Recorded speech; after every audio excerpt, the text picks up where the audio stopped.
Alors, يلا. pour la vidéo numéro 2, ensuite, donc, alors dans notre circuit électrique maintenant, puisqu'il y a passage du courant électrique, ça veut dire que donc il y a une intensité de courant électrique. Alors pour qu'on puisse parler de cette intensité électrique, je peux immédiatement entamer ce qu'on appelle les conducteurs ohmiques. Hein, ce qu'on appelle les conducteurs ohmiques. Alors voilà ce qu'on appelle un conducteur ohmique.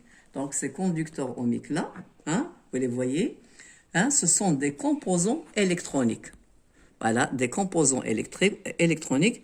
Donc, vous constatez que le conducteur ohmique, al-Mosil, al-Ohmi, le conducteur ohmique déjà vu en première année, donc ce composant électronique, donc vous constatez, il contient des anneaux de couleurs différentes comme vous voyez ici. Donc, on va faire un petit rappel sur ces anneaux-là et on va voir comment est-ce qu'on peut déterminer la résistance de conducteur ohmique. Pourquoi? Parce que ce courant électrique, il a une résistance. Voilà. Donc ici, le conducteur ohmique, donc je vais l'insérer ou bien en série. Je vais donc le monter en série. Alors, montage en série, ça veut dire je vais ouvrir ma boucle. وتندخل le conducteur ohmique, comme vous voyez, comme ça.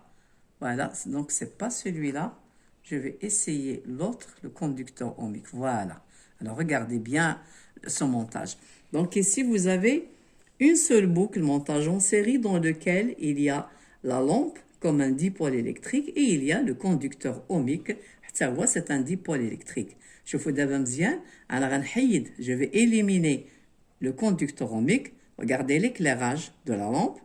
Ah, donc j'introduis en série le conducteur ohmique. Donc vous constatez que l'éclairage il devient faible. Ça veut dire que ce n'est pas la même intensité. L'intensité de courant électrique dans ce cas-là, c'est-à-dire uniquement avec la lampe, le générateur et des fils de connexion, ce n'est pas la même intensité. Donc on va dire que là, nous avons l'intensité I1 et là, vous avez l'intensité I2. Donc vous constatez que I1 va être supérieur à I2. Et comme on a fait expérimentalement, pour mesurer l'intensité du courant électrique, hein, je vais par exemple utiliser ce qu'on appelle l'ampèremètre. Alors cet ampèremètre, il se monte toujours en série. Ampèremètre toujours en série, jamais en parallèle, jamais en dérivation. Alors, إذا دابا أنا بغيت نخدم l'ampèremètre. إذا تنشوف هذا هو le pôle négatif. هذا هو le pôle négatif. ها هو غادي هنا. Hein, le pôle négatif, غادي نمشي la borne noire. Hein, c'est comme, on l'appelle comme COM, c'est-à-dire c'est la borne négative. Je vais mettre donc mon fil de connexion ici. Je vais brancher là. Et je vais choisir un calibre. Vous avez 0,500 milliampères, 0,1 ampère, 0,5 ampère. Donc, je vais utiliser mon ampèremètre comme ça. Alors, en général, vous constatez que la lampe s'allume. Ça veut dire qu'il y a passage du courant électrique et l'aiguille, il va être dévié. Donc, avec cet ampèremètre, on peut mesurer l'intensité du courant électrique. Ou bien, on peut utiliser ce qu'on appelle le multimètre. Le multimètre, là. Alors, si vous regardez bien le multimètre, donc, il y a, regardez, vous avez V